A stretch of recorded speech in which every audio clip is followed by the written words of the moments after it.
தனியார் பள்ளிக்கூடங்களில் வசூலிக்கப்படும் பள்ளி கட்டணத்தை பற்றியது. கிட்டத்தட்ட 1 கோடி ஸ்டூடெண்ட்ஸ் படிக்கிறாங்க தனியார் பள்ளிகளில். அதை பற்றி ஒரு வீடியோ.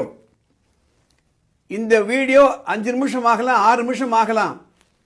சும்மா 30 செகண்ட் பார்த்துட்டு பாஸ் பண்ணிட்டு போகாதீங்க. ஏன்னா இது ரொம்ப முக்கியமான ஒரு வீடியோ. அதற்காக தான் இந்த வீடியோ நான் போடுறேன். இன்றைக்கு பத்திரிகை செய்தி ஒன்று. என்ன செய்தின்னா, அறிவிப்பு பலகையில் கட்டண விபரம் எதிர்த்து தனியார் பள்ளிகள் வழக்கு.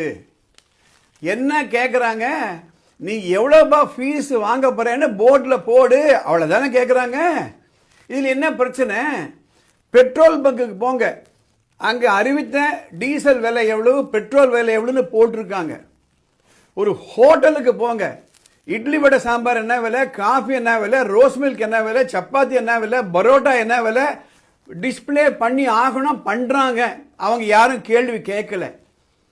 ஒரு பேங்க்குக்கு போங்க, இன்னைக்கு டாலர் என்ன விலை, என் என்ன விலை, யூரோ டாலர் என்ன விலை போட்டிருக்காங்க. பேங்க்குக்காரங்க அப்ஜெக்ட் பண்ணல. ஒரு நகைக்கடைக்கு போங்க, இன்னைக்கு சவரன் என்ன விலைன்னு போட்டிருக்கோம்.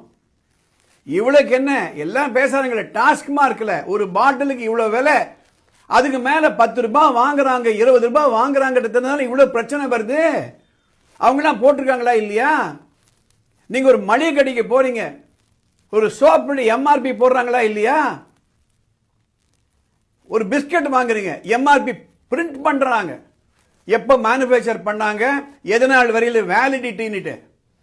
ஒரு மருந்து கடைக்கு போங்க, அங்க இருக்கக்கூடிய மருந்துக்கு எம்ஆர்பி போடுறாங்களா இல்லையா? என்னங்க இது? மடியில கனம் இருந்ததானுங்க வழியில பயம். நான் எதுக்காக இந்த பதிவுகளை நான் போடுறேன் அப்படின்னா, டிரான்ஸ்பரன்சி, வெளிப்படைத்தன்மை. நாங்க வாங்க வேண்டிய ஃபீஸ் இவ்வளவு, எங்களுக்கு நிர்ணயம் பண்ற ஃபீஸ் இவ்வளவு அப்படின்னு போட சொல்றாங்க. எதனால நம்ம அப்ஜெக்ட் பண்றோம்? ஏன் மற்றவங்க அப்ஜெக்ட் பண்ணல? முதல்ல ஒவ்வொரு ஹோட்டலையும் பிரைஸ் லிஸ்ட் போடுன்னு சொல்லும்போது இப்படிதான் பிரச்சனை வந்தது. இப்ப போடுறாங்களா இல்லையா? அது எப்படி தனியார் பள்ளிகள் மாத்திரம் விதிவிலக்கு கொடுக்க முடியும்? அதுக்கு பாதிக்கப்பட்ட பெற்றோர்களுக்கு கேட்கறதுக்கு ஆள் இல்லையா? நான் அதுக்காக தான் இந்த பதிவு நான் போடுறேன். நிறைய பேர் இந்த பதிவுல கமெண்ட் பண்றாங்க. என்ன கமெண்ட் பண்றாங்க? இது பிரயோஜனம் இல்லை சார், இதெல்லாம் ஒர்க் அவுட் ஆகாது, இப்படிதான் நடக்கும். இப்படியே நம்ம நெகட்டிவ் கமெண்ட் போட்டுட்டே இருந்தோம்னா இந்த பிரச்சனைக்கு முடிவு வராது. A parent is entitled to get this information.